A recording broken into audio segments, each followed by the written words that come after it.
Una vez que entonces hemos ya delineado los rasgos centrales del triunfo terapéutico y las implicaciones que tiene para la comprensión de nuestra propia vida y el hecho de que todo se reduce entonces a una mera patología, es decir, una enfermedad que puede ser tratada mediante los medicamentos apropiados, podemos ver lo fatídico que es este asunto para una vida humana.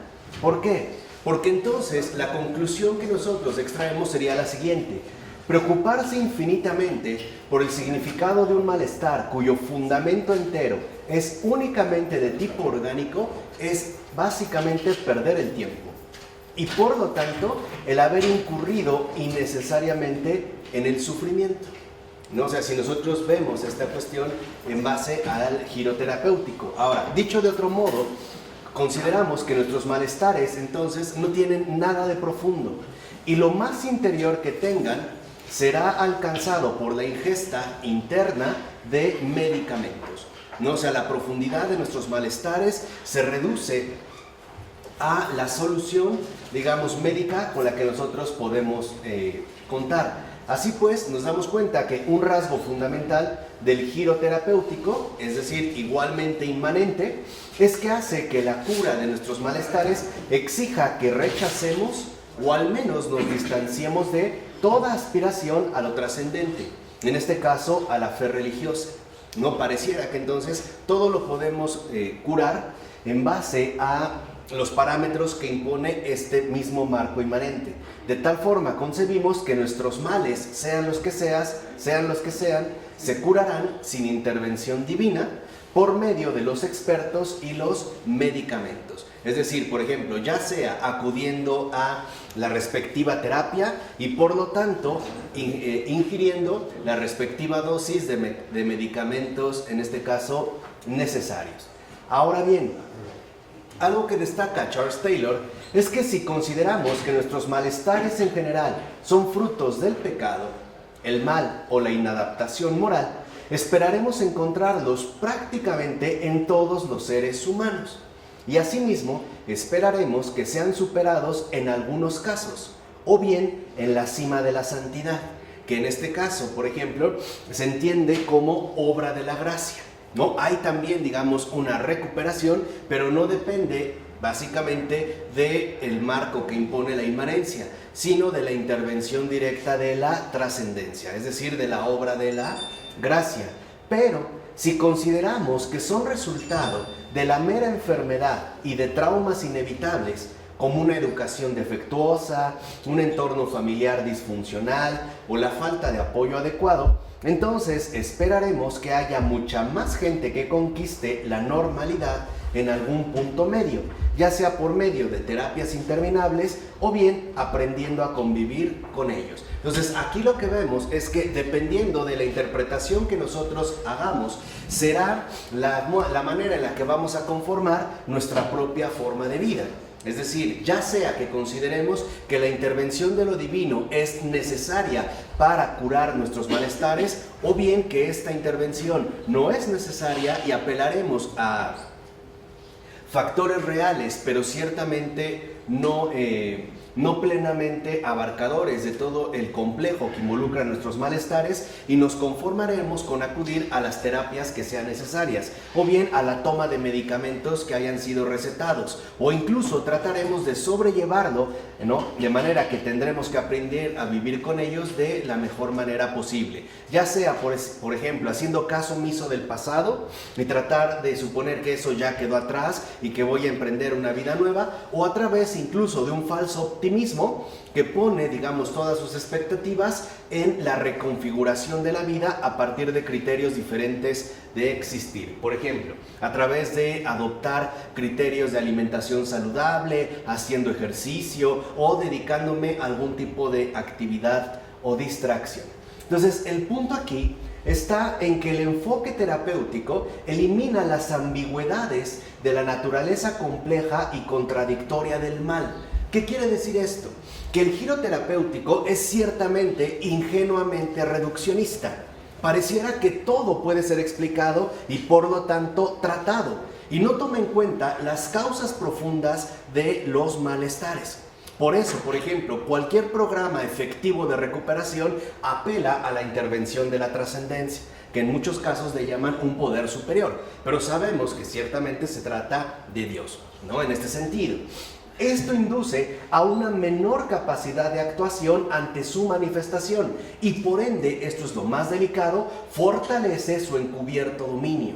Es decir, si este enfoque terapéutico elimina las ambigüedades, o sea, no encara el realismo, o sea, las entrañas profundas de nuestros propios malestares y por lo tanto los remedios radicales que requiere, que únicamente nos lo puede proporcionar la intervención de la trascendencia, es decir, la obra de la gracia, entonces pareciera que minimizamos el mal y nos volvemos torpes para reaccionar ante sus posibles manifestaciones. Por ejemplo, a lo mejor ante la manifestación, dijimos ya, ¿no?, plenamente trastornada de una persona bajo ciertas circunstancias, consideramos que tranquilizándole o incluso recetándole un sedante, ya hemos pasado el problema. Pero no es así, y esto provoca a su vez lo más delicado, que el mal fortalece su encubierto dominio. ¿Por qué? Porque no es atacado de raíz, sino que tratamos nosotros de sobrellevar esta situación por la superficie y el mal, en pocas palabras, gana terreno. De tal manera que entonces nosotros nos volvemos incluso impotentes para poder erradicar la raíz profunda de este tipo de malestares. ¿Vamos? Entonces, la perspectiva terapéutica moderna nace en parte de la idea de la ilustración según la cual el agente humano es maleable. Es decir, que sobre la base de determinadas motivaciones fundamentales, como la búsqueda del placer o la evitación del dolor, que son los principios que mueven la posición ilustrada, el agente puede formarse para identificar sus fines de diversos modos. Esto fomentaba, de fondo, el anhelo ilustrado de deshacerse de una vez por todas de la categoría del pecado, que en cierta manera atribuye al pecador mala voluntad. Entonces podemos decir que los ilustrados conciben una falsa noción de lo que es un ser humano. ¿Por qué lo falsean? Porque lo consideran como alguien, vamos a decirlo así, moralmente neutro, que al haber quedado libre, según ellos, de la categoría del pecado, entonces aparece como una persona neutra que dependerá de las motivaciones que lo muevan en su vida a asumir, en último término, el perfil de vida que vaya a elegir. En pocas palabras, para los ilustrados no somos pecadores y por lo tanto no somos malos, sino que simple y sencillamente poseemos una naturaleza en principio buena, sin ningún tipo de defecto, y serán las circunstancias, ¿no?, motivacionales que vivamos lo que nos vaya definiendo a lo largo de nuestra vida, o sea, lo que vaya, digamos, como influyendo en nuestra propia definición. Ahora, para los ilustrados, por ejemplo, quien se desvía de la normalidad es una víctima. Fíjense, ya no es el protagonista del malestar, o sea, ya no es malo, ¿no? Ya no tiene por ahí un malestar profundo, sino que es víctima o bien de una mala educación o bien de una enfermedad. Y por tanto, no es un agente que suscriba su lamentable conducta destructiva. ¿Esto qué promueve? Que entonces el agente queda libre de condenación moral y o espiritual.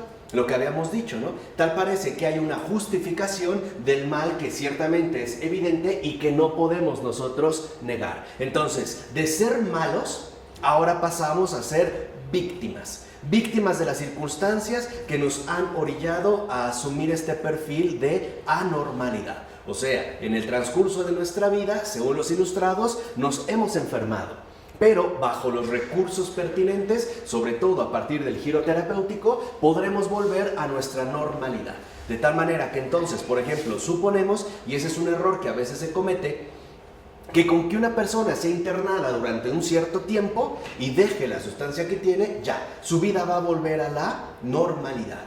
Pero quiere decir que entonces no afrontamos la radicalidad del mal que anida en lo profundo de su ser. O sea, en pocas palabras, la malicia que ya ronda e incluso se ha apoderado de su alma.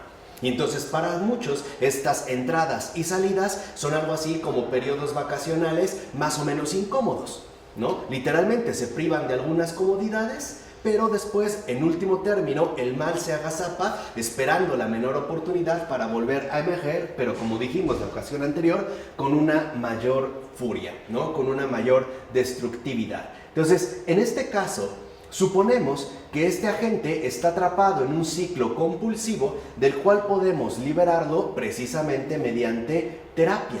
Entonces, lo que sucede es que la ilustración metió un motivo desculpabilizador al negar la realidad del pecado y por ende negar a sí mismo la realidad de la malicia, ¿no? Ahora solo somos enfermos, dijimos, víctimas de unas circunstancias como una mala educación, una enfermedad, una familia disfuncional, etcétera, pero que no aterriza en realidad la responsabilidad que tiene cada uno con respecto a las acciones que lleva a cabo.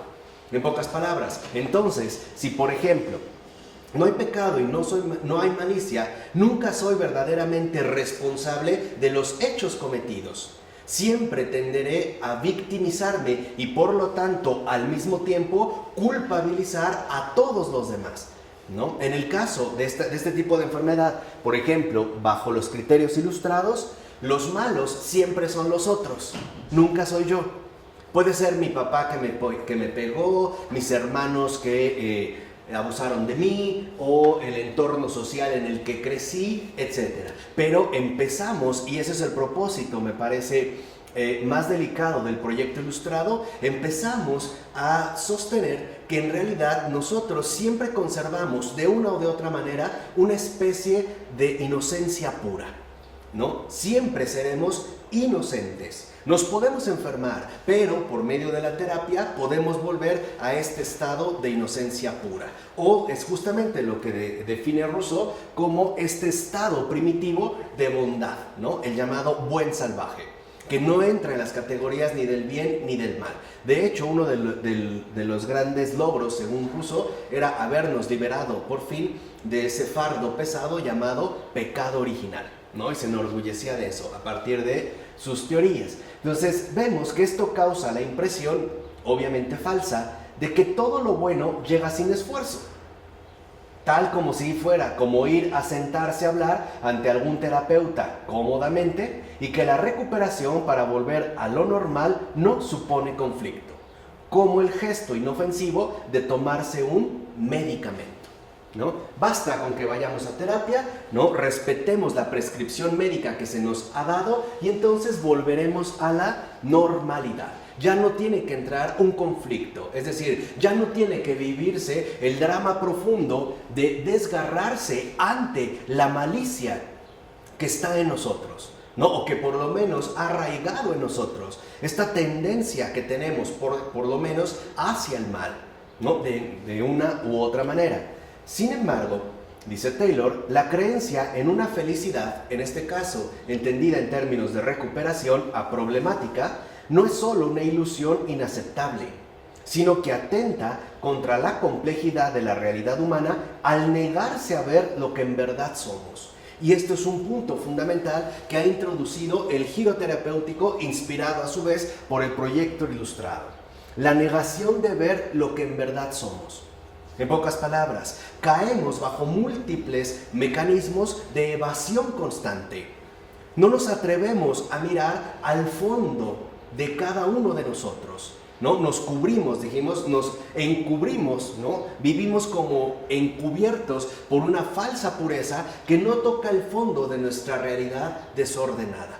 Es decir, en pocas palabras, no aceptamos de una manera tan sencilla la responsabilidad propia que involucra el hecho de ser, en efecto, pecadores. Por eso, si lo ven, hoy para una persona aceptar sus propias fallas no es sencillo, porque ante todo asumimos el papel de la víctima. Y por lo tanto, el papel de los inocentes que han sido, digamos, heridos o anormalizados por las diversas circunstancias que ha tenido que, en este sentido, sufrir. Ahora bien... Entonces nosotros vamos hacia el pecado o el pecado nos atrapa. Es que el pecado ha generado un desorden profundo en nosotros. O sea, el pecado no solo se reduce a un acto moralmente indebido, a una falla externa, sino que el pecado es esa tendencia que nos lleva, o por lo menos que nos que nos orienta hacia la malicia. En pocas palabras, el pecado en nuestra constitución humanamente profunda consiste en el hecho de que no permanecemos ante el bien, sino que aún sabiendo que algo está mal, lo hacemos. Y quiere decir que en el fondo nuestra voluntad sí puede llegar a querer el mal. Si bien no el mal por sí mismo, al menos sí el mal con vistas a otro bien diferente, ¿no? O sea, aquí es cuando vemos que nuestra propia humanidad sí está herida. O sea, no somos seres puros completamente ni desde que nacemos, porque no estamos entendiendo el pecado en términos de las acciones que hemos cometido. Por ejemplo, cuando una persona se entera de la lamentable noticia de que un bebé de 1 mes ha fallecido, lo primero que decimos es que este niño es puro, que no tenía pecado, porque pensamos el pecado en términos de conducta moral. O sea, no había hecho nada malo, pero olvidamos que aún siendo recién nacido, si bien es cierto que no tiene pecado, esto no significa que no es pecador. Y esto es, digamos, como la situación que hoy nosotros tendemos a confundir. O sea, el hecho de que seamos pecadores significa que somos por lo menos susceptibles o vulnerables ante el mal. Claro, o sea, el hecho de que ser pecadores quiere decir que sí tenemos la capacidad de obrar el mal. Eso es lo que nos da nuestra constitución de pecador. ¿Y cuál es la motivación? Pueden ser, digamos, aquí sí, la motivación puede ser, en este caso del pecado, la tentación que le precede o la sugestión diabólica. Pero sí tenemos por lo menos esta propensión. Hay una tendencia latente que es propia de nuestra constitución humana. Eso es lo que nos hace pecadores. ¿Sí lo entendemos? O sea, no estamos en un nivel moral. En realidad el pecado es algo metafísico y por lo tanto es como lo tenemos que abordar en nuestra propia constitución metafísica. Por eso San Juan dice que aquel que diga, básicamente, que no tiene pecado, es decir, que no es pecador, miente. Porque puede ser que no cometamos obras malas, pero esta tendencia, por lo menos, a involucrarnos en el mal, sí es una posibilidad, y es una posibilidad real. Lo vemos en el caso de Adán y Eva. No han cometido pecado, en este sentido, pero hay una posibilidad, digamos, de que accedan. Esta posibilidad es justamente lo que, digamos, define no nuestra situación pecadora, porque Adán y Eva no eran pecadores al inicio de su creación, pero sí el drama que constituye la libertad con la cual hemos sido hechos. Aquí sí. O sea, esta libertad, en efecto, es para que nosotros optemos siempre por el bien. Pero con el pecado, esta libertad se ha vuelto ambigua y ambivalente. En pocas palabras, si somos capaces de hacer el mal. Eso es lo que nos define en este sentido como pecadores. Por eso, como dice Taylor, ¿o acaso la predicación cristiana no ha repetido siempre y con todo realismo que es imposible ser plenamente feliz siendo un agente pecador en un mundo asimismo pecaminoso? Eso es lo que nos ha repetido la predicación cristiana desde el inicio. ¿Cómo puedo ser verdaderamente feliz si ciertamente soy pecador? Si por lo menos hay esta tendencia. ¿Cuántas veces, por ejemplo, aún sin ser algo debidamente premeditado, cometemos acciones indebidas? Por ejemplo, injusticias o groserías o desprecios. Que no es que lo hagamos, por así decirlo, con una voluntad absolutamente retorcida, pero sí es manifestación de que hay por lo menos una tendencia desordenada en cada uno de nosotros. Por el contrario, el humanismo exclusivo cierra la ventana de la trascendencia como si no hubiera nada al otro lado. Pues es una enfermedad, es un trastorno, ¿no? Con los medicamentos adecuados y con las terapias pertinentes te vas a recuperar y no pasa nada. Es más, este humanismo lo hace como si no fuera incluso una necesidad irreprimible del ser humano abrir esa ventana para echar un vistazo primero y a continuación animarse a salir. O sea, no quedarnos estancados en el marco inmanente, sino por lo menos reconocer que hay una posibilidad de ir más allá de lo que nosotros suponemos como válido. Eso significaría abrir la ventana. ¿Qué hace un programa de recuperación al hablar de un poder superior? Abre una ventana. A que alguien por lo menos, como dice Taylor, eche un vistazo, se dé cuenta de que hay otra alternativa y entonces se anime a salir, ¿no? A ir más allá de lo que nosotros solemos entender o comprender. Pero el marco inmanente considera que incluso sentir esa necesidad es resultado de un error, como el cerdo que asomara la cabeza por encima de su sucio festín. Es de una manera equivocada de ver el mundo, de una carencia de formación, o peor aún, se trata de una patología. O sea, la persona que incluso tuviera el deseo de trascendencia, el deseo, digamos, de lo divino, sería, digamos, resultado de una carencia de formación, sería por ingenuidad o por ignorancia, y por lo tanto, en el peor de los casos, sería más bien como un perfil ciertamente patológico. Entonces se pregunta Taylor, ¿cómo satisfacer la exigencia máxima que define nuestras más altas aspiraciones espirituales o morales sin que se niegue o mutile lo que es esencial a nuestra humanidad? ¿Estará mejor dotada la fe cristiana para satisfacer tal exigencia máxima? Y dice Taylor, puede ser que sí. Simplemente porque el cristianismo busca una transformación mucho más completa, de hecho, total, de la vida humana, hasta el punto de que es posible concebir la transformación de los más violentos, ciegos y ensimismados. Entonces, lo que vemos es que para el cristianismo, la transformación del ser humano es algo posible y más aún querido por Dios, aún en las circunstancias más, vamos a decirlo así, hundidas, aún en las circunstancias más desordenadas, aún en las circunstancias más, digamos, perdidas. Por eso es que esta exigencia sí se puede ver, no hay algo que quede fuera de este poder transformador, ¿no? Pero esta ciertamente es una transformación, y lo sabemos, que no se puede completar en la tierra. No de manera total, porque no es un cambio meramente temporal. En pocas palabras, lo que nos dice el cristianismo es que nos va a transformar, nos va a curar para que seamos aptos de asumir la vida eterna que se nos ofrece.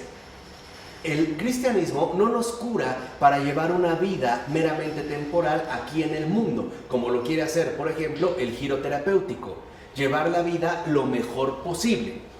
No, en realidad lo que asume el cristianismo es la transformación completa y radical, es decir, profunda, de la naturaleza humana.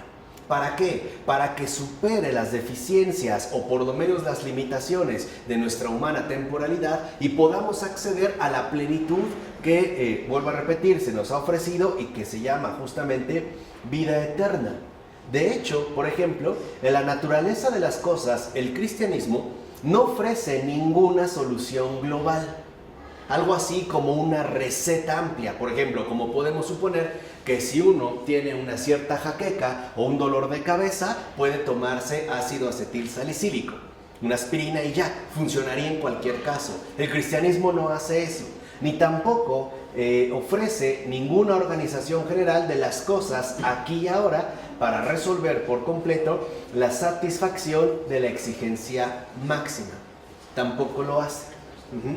Es decir, en este sentido, el cristianismo no nos engaña, porque la felicidad que el cristianismo nos ofrece no es felicidad para un tiempo, para un aquí y ahora, por muy largo que puede ser, sino nos ofrece la plenitud que conlleva la vida eterna. ¿De acuerdo? ¿Vamos? Entonces, más bien, el cristianismo muestra formas en las que podemos, y justamente por tal poder es que así mismo debemos, como personas y como iglesia, mantener abierta la senda hacia la plenitud del reino. Y eso es justamente lo que el cristianismo hace.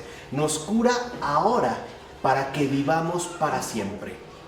No solo se trata de una especie de remedio paliativo, en pocas palabras, como si el cristianismo nos ofreciera una consolación para vivir lo mejor posible en este mundo.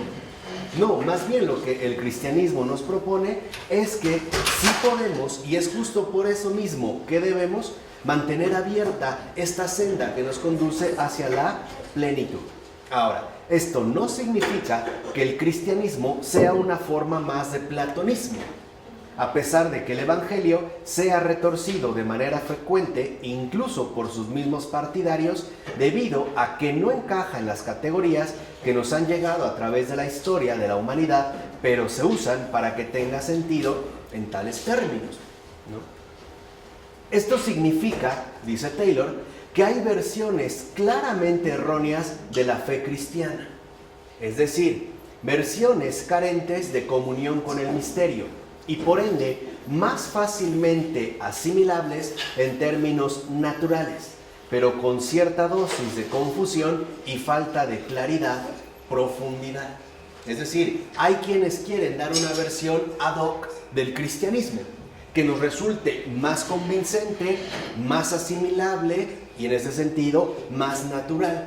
Y que entonces incluso el cristianismo sea algo así como lo que nos puede conducir a la realización del cielo en la tierra, ¿no? Vamos a vivir felices aquí. Y eso es justamente lo que el cristianismo nos va a proponer. Pero este es un desvío terrible, porque un punto esencial de distorsión, por demás importante, es el que se presenta con respecto a la cuestión misma de transformación. Esto es, digamos, lo que está implícito.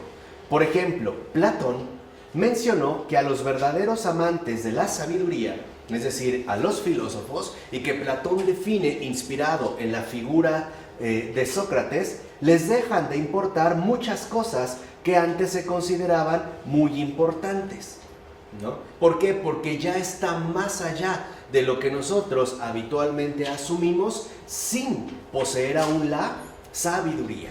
En pocas palabras, para Platón, el filósofo lleva a cabo un desprendimiento de las apariencias falsas que nos ofrece el mundo y por lo tanto se apega a la realidad del mundo de las ideas. Y de hecho, para Platón, esto es justo lo que le otorga al filósofo, a la transformación, su dimensión principal, ¿no? El hecho de que hay un cambio. Por ejemplo, si antes para el no filósofo el cuerpo o lo material es lo principal, para el filósofo el cuerpo ya deja de ser algo importante, ya no tiene relevancia. Lo importante es el mundo inmaterial de las ideas. Esto viene de Platón. Entonces, en este caso, por ejemplo, siguiendo a Platón, no tiene sentido protestar diciendo que nuestros deseos actuales se verán frustrados o que desaparecerán porque acabaremos entendiendo que no son realmente importantes. Es decir, que no son parte de lo que se requiere para hacer realidad la idea del ser humano. Es decir, lo de aquí no importa, no es en este sentido relevante. Lo único que importa es lo que esté más allá. De tal forma que si nuestros deseos aquí no se ven satisfechos, no tiene importancia, porque a final de cuentas no tienen, digamos, ningún tipo de peso. Y aquí muchos que se dicen cristianos aparecen como platónicos encubiertos. Y aquí es cuando se corre el riesgo de este platonismo, el desprecio de lo real concreto a favor de lo ideal abstracto. El suponer que entonces esta vida es una basura y que apelamos a una vida en plenitud que no está sometida a lo que normalmente nosotros hemos, por lo menos hasta el momento, experimentado. Ahora, por el contrario, desde una real perspectiva cristiana, se puede afirmar que el santo, a diferencia del filósofo platónico, primero no es una idea, sino una encarnación viva y real de la acción gratuita de Dios. Segundo, la pérdida de interés no es precisamente hacia las cosas. O sea, el santo no desprecia las cosas, porque esto sería despreciar la creación misma de Dios. No desprecia las cosas, pero sí se desprende del homenaje de los elogios y la admiración que el orgullo supone a través de la exhibición. Esto sí, o sea, el santo se desprende, digamos, de a todo aquello que puede ser fomentado desde la vanidad. Por ejemplo, el elogio y la admiración. Y tercero, que la caridad que encarna el santo involucra plenamente el deseo corporal. Quiere decir que entonces el cristianismo, con todo realismo, es decir, con su realismo radical, se toma muy en serio nuestra propia constitución encarnada. Es decir, el cuerpo sí es importante. Por eso vemos cómo Jesús en el Sermón de la Montaña no solo edifica su espíritu y les da alimento para el alma, también llena los estómagos, porque es una parte fundamental de nuestra propia constitución, cosa que, por ejemplo, el filósofo, al menos platónico, no lleva a cabo. Incluso lo habíamos dicho en la ocasión anterior, como para esta visión pagana, el cuerpo tiene que ser básicamente despreciado, porque es aquello que nos ata a la pesadez de la materia y que no nos impide volar libremente a el mundo de las ideas. Entonces, la transformación, vemos, no gira en torno al eje cuerpo-alma, como ocurre en el paganismo, sino al de la carne-espíritu, en tanto proceso de santificación.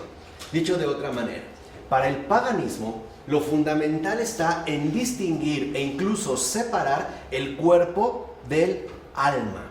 Y la prioridad la va a llevar el alma. ¿Por qué? Porque consideran que no está sometida a la corrupción que implica la condición material, ¿no? Por el contrario, en el cristianismo, la transformación se da entre la carne y el espíritu y el consecuente proceso de santificación que esto trae consigo.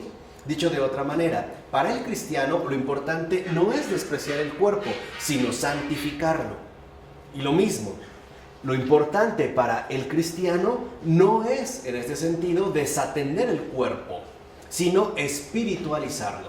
Se trata de espiritualizar la materia y al mismo tiempo de materializar el espíritu. Esta es, digamos, la dinámica que hace plenamente diferente al paganismo y al cristianismo. Entonces, lo que vemos es... ¿Cómo se materializa el espíritu? El espíritu se materializa, en efecto, conduciendo nuestro cuerpo a la acción viva de la gracia, siendo receptáculos vivos de la intervención de Dios. O sea, ofreciéndonos también como una carne viva para que Dios lleve a cabo su obra.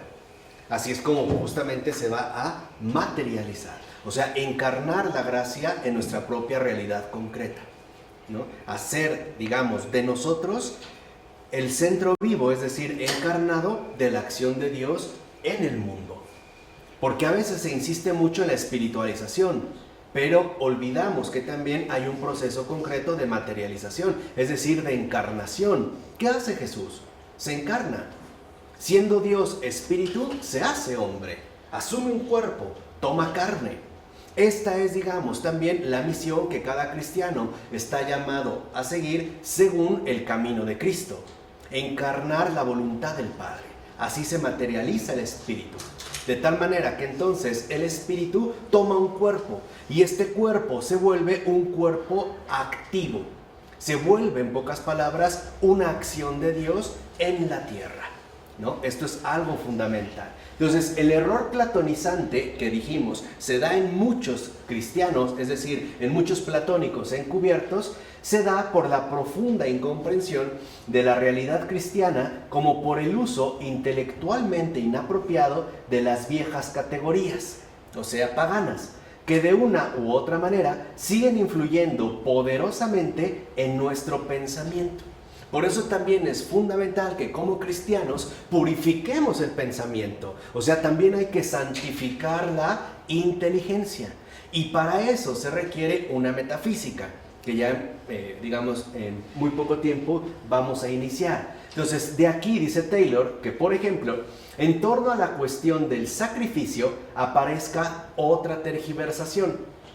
Jesús entregó su vida para salvar a los seres humanos. Y por eso se les suele pedir a los cristianos que renuncien a algo importante, es decir, que renuncien a su propia vida, ¿no? Que, digamos, nieguen, o en este sentido, que asuman lo que se les ha dado, su propia vida, en base a una negación, ¿no? Vamos a decirlo así, como una especie de desprecio. Ahora, dice Taylor, ciertamente podría decirse, sí, renunciamos a ciertas satisfacciones de la vida porque son inferiores.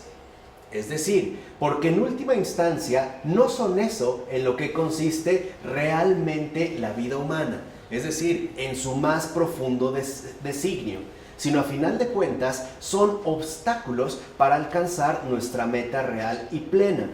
Y por eso lo que se abandona no importa en realidad. Este planteamiento es muy cercano al platonismo que hace un momento hemos mencionado. Pero, dice Taylor, esto vuelve absurdo el sacrificio de Cristo. ¿Por qué? Precisamente porque la vida humana es tan valiosa que forma parte del plan que Dios tiene para cada uno de nosotros. Y en este caso, la renuncia tiene la significación de un acto de amor supremo. Entonces, digamos, a diferencia del platonismo, el cristiano no está llamado a despreciar su vida, sino a tomarse en serio lo que ha recibido para que Dios también lleve a cabo su obra. Dicho de otra manera, en el platonismo es un no a mi realidad concreta. En el cristianismo es un sí a mi condición creada. Tomarse en serio lo que el Señor ha hecho. Me ha creado. Pero no solamente me ha creado y ya, sino que me ha creado con un propósito. Y para ello tengo que dar un sí a mi condición criatural. De hecho, entre paréntesis podemos decir, como dice Taylor, este acto de amor supremo y no un desprecio disfrazado de supuesta elevación, como lo hace esta versión tergiversada del cristianismo platonizado, para que uno verdaderamente pueda experimentar la resurrección, la alegría, la gloria de la resurrección, primero tiene que haberse asumido plenamente en la confirmación de la vida. Dicho de otra manera, para que podamos nosotros gozar de la resurrección, primero tenemos que agradecer plenamente el hecho de haber sido creados, la vida. Si no hay afirmación de la vida, no puede haber recibimiento y por lo tanto reconocimiento de la vida eterna. Y eso es algo que pasamos por alto. A veces pensamos en la resurrección, pero damos pasos acelerados, porque pensamos que entonces lo que el Señor me ha dado en mi realidad concreta, como es mi condición temporal, corporal, encarnada, etc., es algo así como un envoltorio del que tengo que irme desprendiendo para poder acceder a esa resurrección. Pero olvidamos que lo fundamental es que la resurrección es la confirmación total de la vida inicial. Es decir, del hecho de haber sido creados. Si una persona no agradece que se le ha creado con vida, ¿cómo puede aceptar la resurrección? ¿De qué se trataría? Si primero no hemos agradecido nuestra vida, ¿cómo podemos esperar realmente la resurrección? No sé si se comprende. O sea, tenemos que partir de los principios fundamentales. Dicho de otra manera, para resucitar, primero hay que vivir. Y vivir significa asumir en términos de un acto de amor supremo mi condición creada, mi condición humana con un designio superior.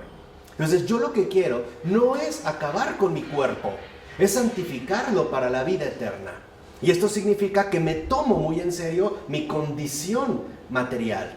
Es decir, en este caso me tomo muy en serio mi condición corporal, o sea, mi realidad humana.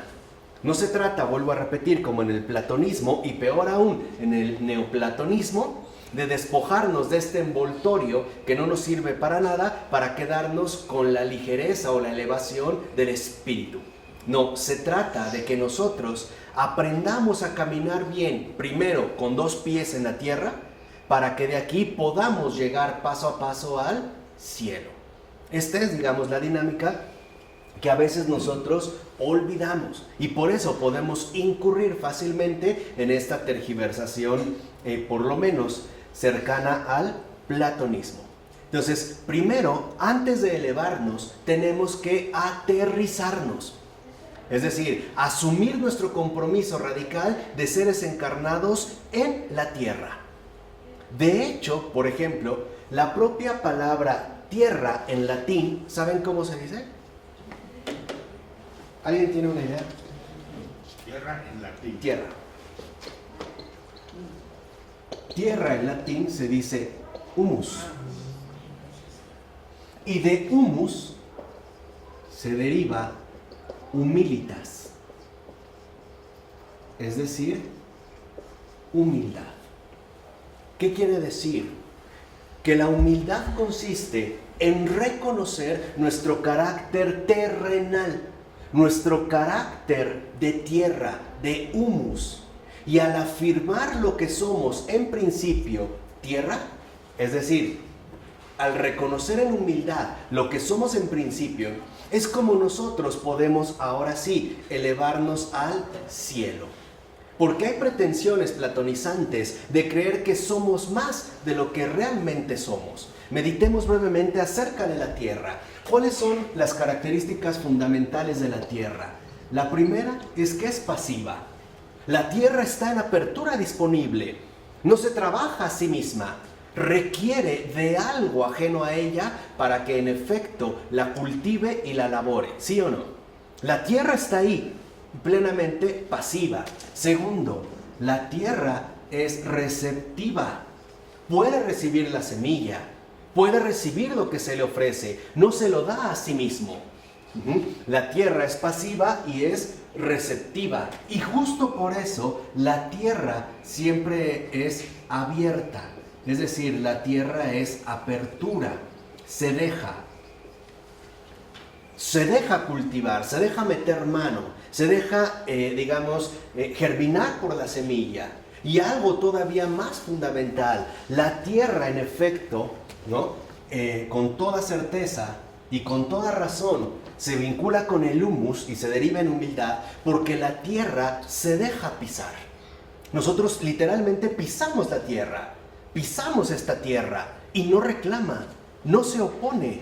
¿Qué quiere decir? Que cuando el Señor tomó tierra para crearnos e insuflar su espíritu, nos dio el rasgo más fundamental que nos debe definir: la humildad. El hecho de ser como la tierra, pasiva, receptiva, abierta a la acción divina.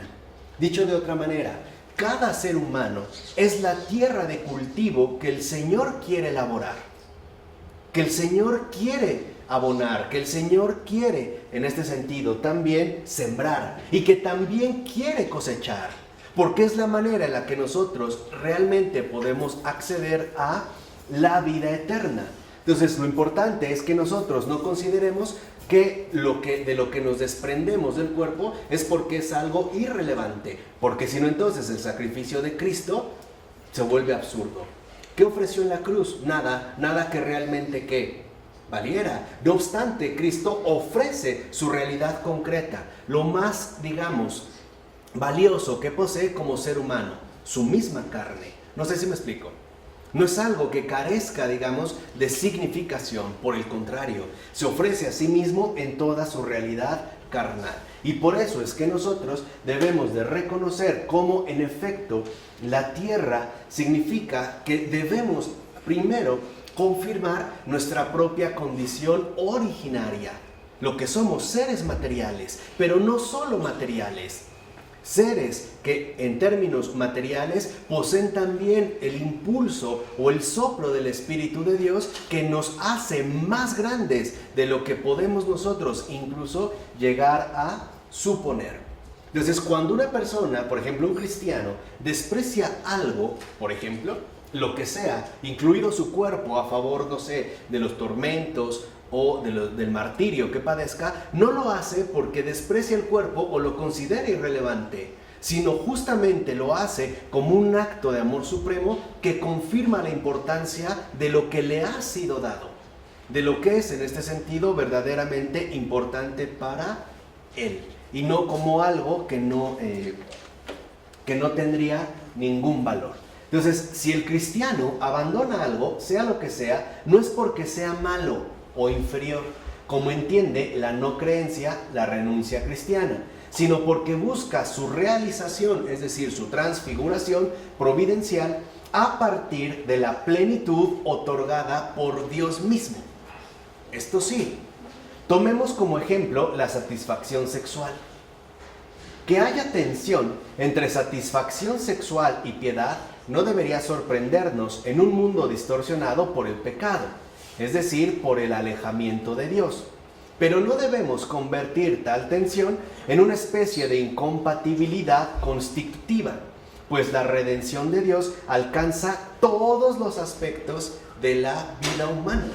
Entonces, lo fundamental es que si uno, por ejemplo, renuncia a la satisfacción sexual, es porque renuncia a una satisfacción sexual desordenada, por ejemplo, basada en el egoísmo o en la mera autocomplacencia. Lo que necesitamos también en este sentido es purificar nuestra propia condición sexual. Por eso también el Señor nos los ha dado, pero nos los ha dado según la plenitud que Él mismo nos quiere otorgar. No según la manera en la que nosotros, por ejemplo, la podemos o la queremos en todo caso ejercer. Y aquí es cuando entra esta tendencia pecaminosa que cada uno de nosotros posee. Por ejemplo, no podemos ver muchas veces el acto sexual como una verdadera donación y entrega, incluso el salir de uno mismo, o sea, como un éxtasis, sino como una especie de obtención de satisfacción o placer bajo las condiciones adecuadas, o sea, según lo que yo espero, en este caso, obtener, y por tanto, según la manipulación y el dominio que podemos llegar a ejercer unos sobre otros. Entonces, esto es fundamental para que entendamos, por ejemplo, algo tan básico como la cuestión sexual. Si una persona ha sido llamada al matrimonio, es parte de la plenitud que el Señor le otorga el tener ese encuentro sexual con su cónyuge. Pero si yo, por ejemplo, como casado, renuncio a la vida sexual a favor, incluso separo los cuartos para llevar una vida contemplativa, atento contra mi deber de Estado, ahí literalmente hay algo desordenado. Porque como decía Yash, para que podamos llegar al cielo los casados, primero tenemos que acostarnos bien con nuestra esposa. Es decir, para llegar al cielo, primero tenemos que pisar firme la tierra. De otra manera, nada más andamos papaloteando, andamos literalmente divagando.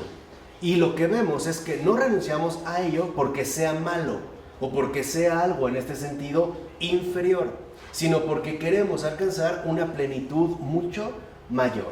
Esto significa entonces que la realidad es mucho más compleja de lo que solemos suponer. Y Dios mismo se ha comprometido a fondo con dicha complejidad. No tenemos por qué caer, por ejemplo, en los excesos de un San Luis Rey que cuando tenía o debía tener relaciones con su esposa la reina, quería que un sacerdote estuviera delante del acto, ¿no? Para para santificar la acción. Y el sacerdote lo reprendió. Dijo que no era eso necesario, porque lo fundamental es cómo anda realmente nuestro corazón. Eso es lo que va a definir las acciones que nosotros ciertamente realizamos. Así pues, lo que hay que transformar y para nada negar son los propios deseos. Esto sí, el deseo sexual se convierte entonces en un amor más profundo y más comprometido. Es decir, el deseo sexual incluso se convierte en un sacramento. Y ese es el matrimonio. No anula la sexualidad, la sacraliza, la transforma precisamente en un sacramento. Por eso el matrimonio tiene un significado profundamente realista en términos cristianos. No es una obligación, o no es que ya me casé y entonces ya me puedo acostar con mi esposa cuando se me da la gana. No es esto. Es porque buscamos un amor más profundo y más comprometido que la intervención de Dios puede realizar. Esto es lo que le da un carácter de sacramento. Entonces, por ejemplo, la simpatía tiene que volverse más sensible de los apuros reales de quienes nos rodean, etc., sin mantenernos bajo los márgenes que nos blindan de las situaciones reales que nuestros prójimos atraviesan. Entonces, esto es fundamental. No se trata de amputar la realidad humana, se trata de exponerla a la gracia de Dios. No se trata de llevar toda nuestra realidad humana, es decir, toda nuestra constitución humana a la luz de Dios y por lo tanto exponerla, literalmente, exponerla a la obra de santificación que el Señor lleva a cabo. Entonces no se trata de erradicar algo que consideramos malo para crear otra cosa buena, sino de transformar por completo la totalidad de mi vida en todas sus dimensiones. Esto es santificar. Eso es justamente lo que se va buscando. Por ejemplo, en Deus Caritas Est, la encíclica del Papa Benedicto XVI, recuerda cómo, por ejemplo, en griego hay 3 acepciones que definen lo que nosotros llamamos amor, y que en español nos cuesta muchas veces trabajo poder diferenciar de manera clara. Entonces, dice el Papa que el amor incluso tiene un llamado a plenificarse y a no quedar estancado en alguna de sus dimensiones propias. O sea, el amor también tiene que santificarse. El amor en este sentido está llamado a crecer y por lo tanto alcanzar esa plenitud que el Señor espera que se asuma. Entonces, dice por ejemplo Ratzinger, cuando nosotros hablamos a secas de amor, olvidamos que hay una dinámica fundamental que hay que seguir. Entonces, por ejemplo, dice Ratzinger, en un primer momento, el amor se manifiesta como filia. La filia tiene que ver ante todo con el vínculo afectivo que establecemos entre los seres más cercanos. Por ejemplo, la filia es el tipo de amor que se puede dar entre amigos, familiares o mascotas. Hay una filia. Hay un vínculo filial. Esta, dice Ratzinger, es una fase inicial del amor.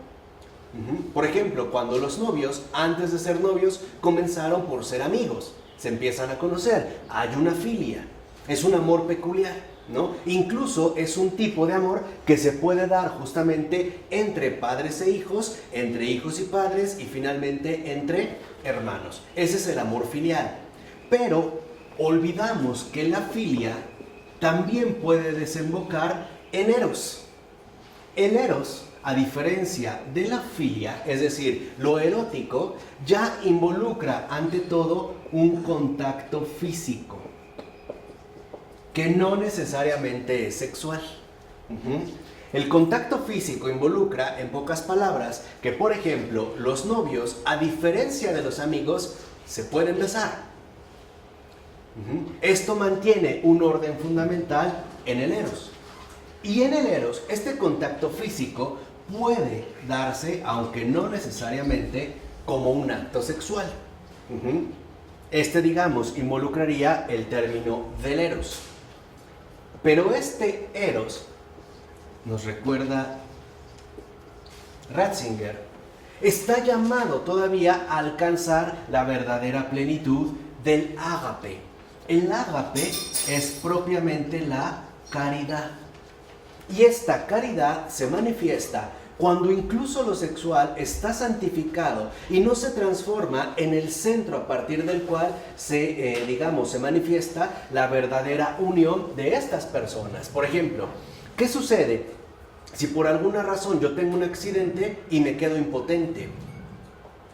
¿Qué sucedería? ¿La persona seguiría conmigo o no? Esto es una cuestión de caridad. Si solo se está en el eros, entonces no hay posibilidades de continuar. Tampoco en el caso de la filia. Entonces es importante que el ágape alcancemos el ágape de acuerdo a nuestro estado de vida propio. Que entendamos a qué se nos ha llamado y que mantengamos el orden en el amor. Por eso las cosas están claras. Uno puede tener filia por su mascota, pero no un acto sexual con su mascota. Esto es lo que puede, como distorsionar la realidad propia del amor. Entonces, lo que hace en este caso propio o algo propio del cristianismo es que Dios se ha comprometido con estas realidades que nos han sido dadas. ¿Para qué? Para llevarlas a su verdadera expresión de plenitud. Vuelvo a repetir, no porque sea malo, sino porque está llamado finalmente a ser santificado. ¿Okay? Entonces, el sentido positivo del sacrificio cristiano consiste en que renuncia a seguir como estamos, pues somos seres caídos que se nos puede y quiere levantar. Por eso, La renuncia que hace el cristiano es a quedar atrapado dentro del marco inmanente. Ese es el sentido profundo del sacrificio en términos cristianos. Renunciamos a quedarnos como estamos, por ejemplo, ya sea en la filia o en el eros, sino que aceptamos la posibilidad de ser levantados a una dimensión a la cual solo Dios nos puede conducir.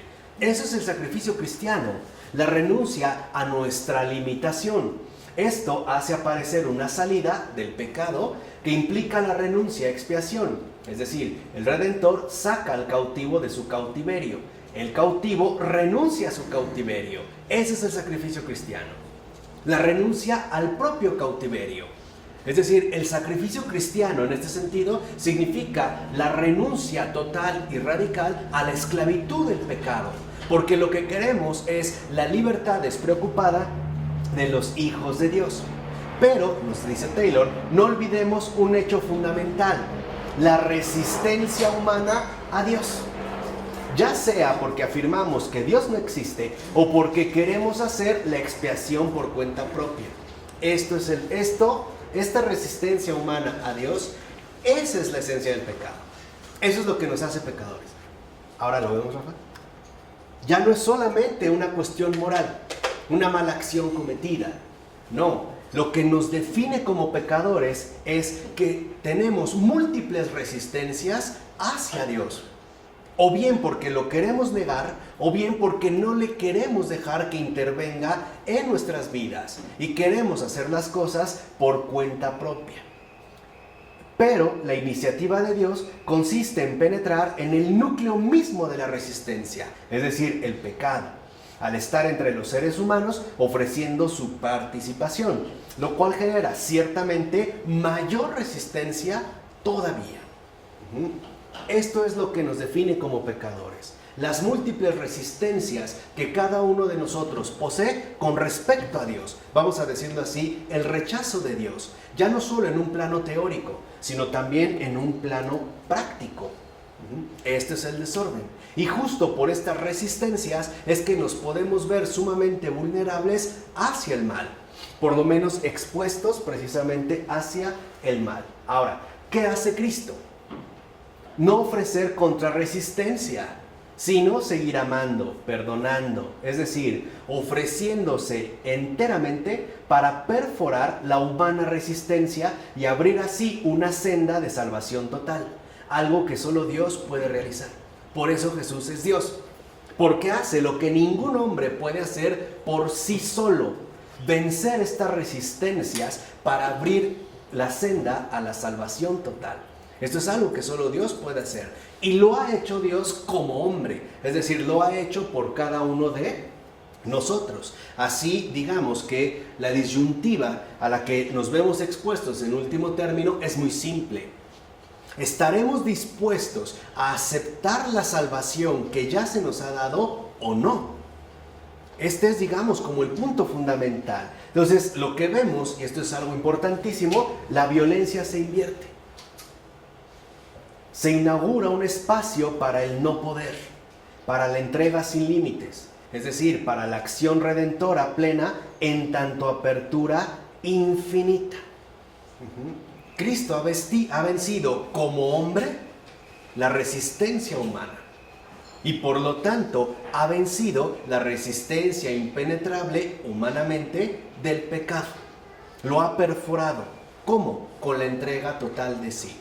Es decir, con su donación radical. Dicho brevemente, ¿por qué Cristo ha vencido el pecado del mundo?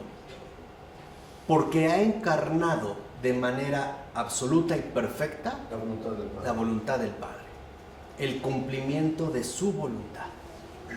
Nosotros seguimos todavía jugueteando con estas resistencias. A veces sí, a veces no, pero el camino está abierto. Sí, pero nunca se acaba el juego, ¿eh? No. No se acaba. No, pero además que digamos sí, vamos a llegar a un modo. Claro, pero el camino está abierto.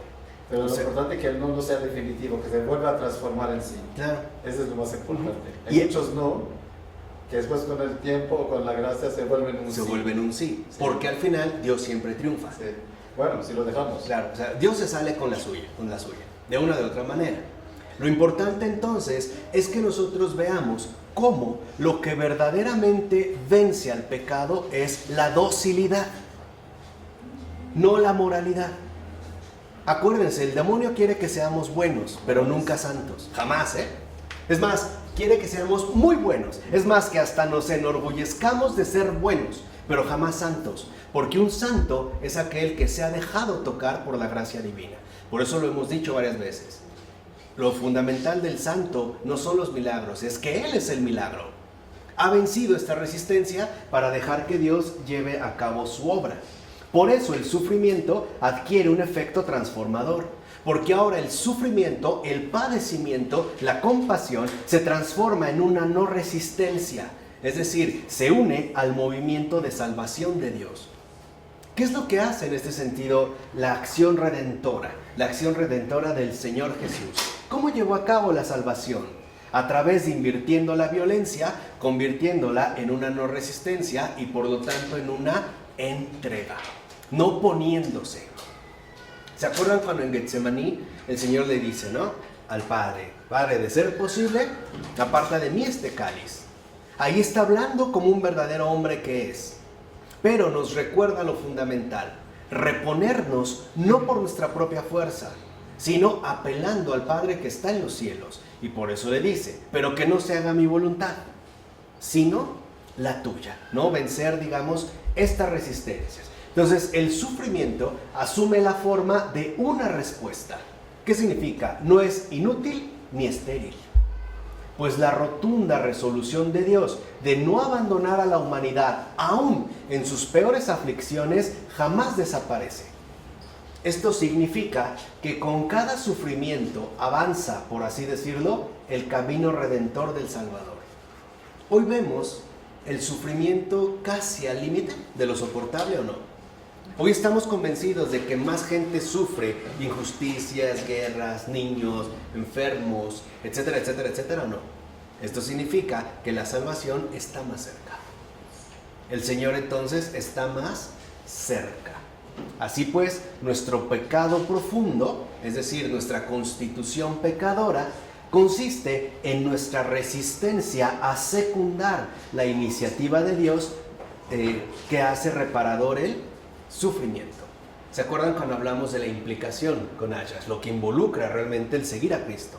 El estar dispuesto a implicarme en su obra de redención. Cosa que, por ejemplo, el giro terapéutico no soporta. Porque para el giro terapéutico las cosas no son meramente superficiales. No tienes por qué involucrarte con el sufrimiento. Más bien lo tienes que evitar a toda costa. Y eso para nosotros ya se convirtió en un estándar de vida. Por ejemplo, tenemos un pequeño dolor de cabeza, quitamos este sufrimiento. Si una persona está enferma por algo, la eutanasia para que deje de sufrir, ¿no? Y queremos evitar el sufrimiento. ¿Por qué? Porque de fondo lo que se quiere evitar por no atacar el mal de raíz es la redención, en este caso la salvación. Entonces aquí vemos este acto reparador del sufrimiento. Florensky lo veía muy bien cuando él afirmaba con toda, me parece, certeza, que para crecer hay que sufrir, y mucho, pero para acceder a la verdad hay que sufrir muchísimo más. ¿Por qué? Porque este sufrimiento extremo es literalmente la eliminación de las resistencias hacia Dios, y eso sí duele, porque es romper con lo más arraigado en nosotros. Por decirlo así, es arrancar la raíz de nuestra propia situación de pecado. Es esto lo que se ha injertado en nosotros como una especie, ¿no?, de abismo sin fondo. Y es el triunfo del amor, claro, en lugar de mis criterios. Claro. Ese triunfo del amor entonces involucra que ahora yo voy a ser partícipe de esta obra redentora. Como a través del sufrimiento, pero no del sufrimiento infligido, sino del sufrimiento padecido. Es decir, lo que duele renunciar a mi propia constitución equivocada. De hecho, seamos sinceros, para comulgar con la verdad hay que renunciar al error. Y eso duele muchísimo. El saber que estábamos equivocados o que no vamos a poder, estar donde creíamos, eso duele. Porque va contra la médula más profunda que está arraigada en cada uno de nosotros. Entonces, por eso es que estamos en guerra con nosotros mismos y entre nosotros. La respuesta adecuada a todo esto no es llevar un registro detallado de nuestras aflicciones, no, sino capacitarnos para responder a la iniciativa de Dios con todo lo que somos. Y eso es justamente lo que realiza la obediencia.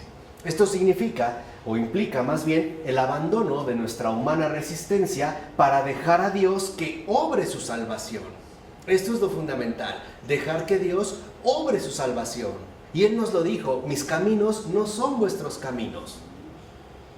Y ahí es donde entran también las resistencias. Para nosotros las cosas se podrían realizar de 1000 maneras, pero Dios siempre tiene una con la que no estamos dispuestos a comulgar. Lo que dice también en ese sentido Taylor, a secundar. Por ejemplo, ¿por qué tenía que morir mi esposa en plena flor de la juventud?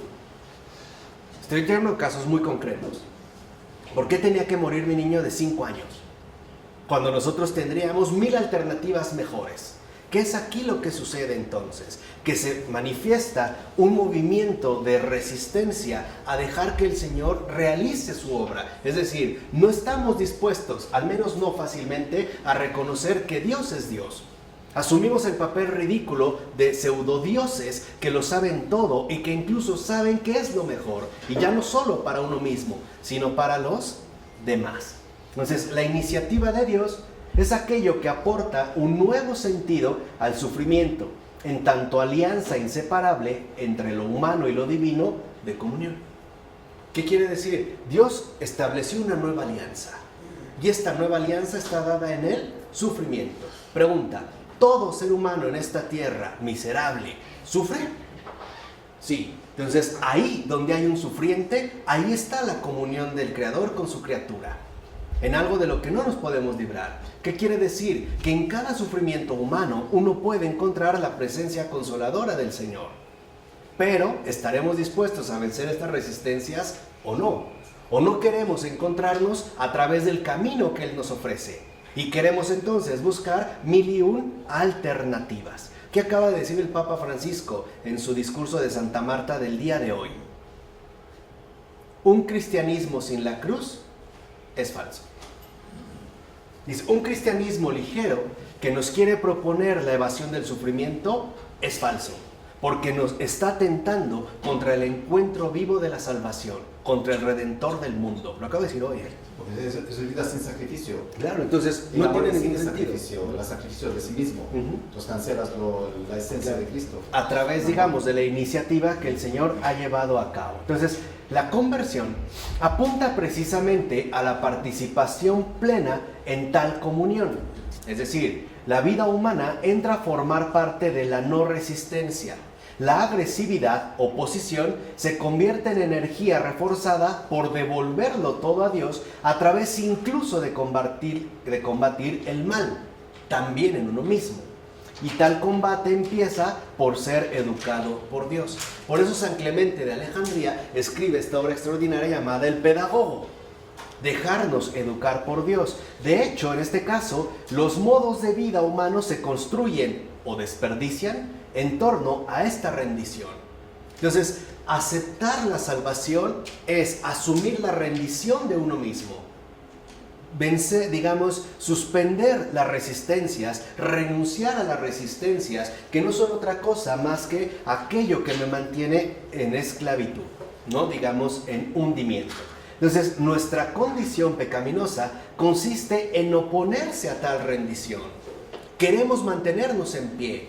No queremos ser, en ese sentido, guiados o vencidos por Dios. De hecho, dice Taylor, puede hablarse de un territorio de resistencia gradualmente vencidas. Esta es la historia de salvación, tanto en general como en particular. Entonces, la pedagogía de Dios opera realmente, es decir, con todo realismo, en este territorio de oposición difícil de erradicar. ¿Cuántos nos les decimos a Dios día con día? Y ahí está como la lucha, ¿no? A veces terminamos cediendo, no de muy buena gana, pero a un terreno se ganó, ¿no? La gracia en este sentido ha ganado terreno.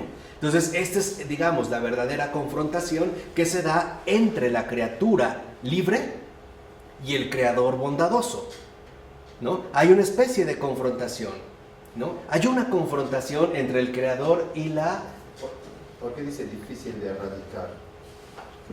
Porque esta oposición es nuestra condición pecaminosa, nuestra constitución de pecado. Bueno, está difícil de erradicar si no hay oración. Pero nunca dejaremos de ser pecadores. Sí. Eso es lo que es difícil de erradicar. Por eso es que dura la conversión toda la vida. Estas resistencias, ¿no? Hasta volverse plenamente docilidad. Entonces, así pues, dice Taylor, no podemos brincar directamente al final. Claro, ya soy un santo, ya todo está bien, porque Dios opera con una pedagogía lenta y eficaz. De hecho, Dios es lento, ¿eh? Dios no lleva prisa. La prisa es una obsesión humana. Dios no. Dios va lento, pero eficaz. En esto consiste la condición de ser víctimas de Dios. Aquí está la inversión radical de la violencia. O sea, la violencia divina conduce a la santidad. Y la violencia divina tiene un nombre, se llama misericordia. Esa es la violencia divina. La violencia divina conduce a la santidad, la vida eterna que se enfrenta a las múltiples resistencias contra Él, venciéndolas amorosamente. Esa es la misericordia. Por eso hay asimismo violencia contra uno mismo. Hay que hacerse violencia. ¿O no Jesús hablaba de los violentos? ¿No decía que es de los violentos el reino de los cielos? Y muchos atarantados pensaban que eran de los aguerridos que toman la espada y la pistola y se pasan matando a miles de personas en nombre de Dios. ¿De dónde sacaron esa tontería? Los violentos son los que ejercen violencia contra sí mismos. Es decir, aquellos que se dejan vencer en tanto violentos y resistentes por Dios. Debemos pues escoger entre dos tipos de violencia: la divina o la propia, infligirla o sufrir su violencia. Esto nos lleva a otra dimensión de la violencia. El rechazo genera violencia. Sufrir la violencia de Dios genera redención. Quiere decir que Dios, en efecto, como lo dijo en Apocalipsis, hace nuevas todas las cosas. Cuando vimos a Girard, creo que comprendimos muy bien la escalada a los extremos que genera la violencia. Este movimiento imparable, ¿no? Es decir, lo que conduce hacia lo peor, la catástrofe. Por eso Girard nos proponía que fuéramos capaces incluso de asumir una visión apocalíptica, ¿no? No vivir en el falso optimismo de que todo va a estar bien, sino por lo menos ser capaces de pensar incluso hasta lo peor, ¿no? Sacando a la razón de sus falsas seguridades. Entonces, ahora vemos que la violencia ya no es entre víctimas y verdugos, sino entre caídos y redención. Dios persigue la violencia hasta su última guarida para vencerla, pues no es una simple patología médicamente solucionable. Es algo que solo Dios puede sanar. Ahora bien, resulta tentador suponer que podemos suprimir la violencia con una ética reducción de nuestra inclinación a ejercerla. Pero esto es por demás irreal. Podríamos decir en general que la atracción de la violencia está demasiado profundamente anclada en nosotros como para ser arrancada por medios naturales, tanto si se deleitan con la perspectiva de su afirmación, como es el caso de Nietzsche, como si se limitan a la resignación, como el caso de Freud. Por eso debemos pensar cómo podemos colaborar con la pedagogía de Dios más allá de un diagnóstico terapéutico a través de la humildad y el más sincero realismo. Esta humildad y el más sincero realismo, eso es la catolicidad, ¿eh? Eso es propiamente lo católico. No, no esquiva los obstáculos, los aborda, los encara, los afronta, abriendo camino para que el Señor lleve a cabo su obra de redención. Por eso, en el siguiente capítulo, el tema es la violencia. Lo de Nietzsche y lo de Freud, no entendí nada. Sí, o sea, en este caso de la violencia, ¿no? Hay quienes se deleitan con su perspectiva de afirmación, por ejemplo, el hombre nietzscheano, que se sobrepone a todos los demás, que está por encima de los demás y que se deleita con esta supuesta superioridad, o bien con los que esta, condición distorsionada en nosotros la viven a la manera de la resignación, por ejemplo con Freud. ¿Por qué? Porque para Freud, en pocas palabras, nuestra maldad está radicada en algo tan inalcanzable como el inconsciente, y podemos tantearlo, pero jamás lo vamos a poder, realmente alcanzar. Entonces, mientras Nietzsche se pavonea con esta violencia ejercida, Freud como que se resigna. Bueno, trataremos de dar una terapia, otra vez, para llevar la vida lo mejor posible, pero nunca nos vamos a poder verdaderamente curar, ¿no? Entonces, ya sea que se viva bajo la resignación, a un estilo, por ejemplo, de Freud, o bajo su supuesta afirmación, a un estilo de Nietzsche, veremos que ambas perspectivas en realidad carecen de un aspecto, realismo. No encaran de manera radical nuestra propia constitución real. O sea, no afrontan la condición pecadora que cada uno de nosotros posee. En este sentido, lo quieran o no, y por muy críticos que hayan sido de los ilustrados, tanto Nietzsche como Freud han mamado de esas fuentes, de esa ingenuidad ilustrada que ha hecho superficial nuestra propia realidad humana. ¿De acuerdo? Vamos a dejarla hasta aquí. En nombre del Padre, del Hijo y del Espíritu Santo. Amén.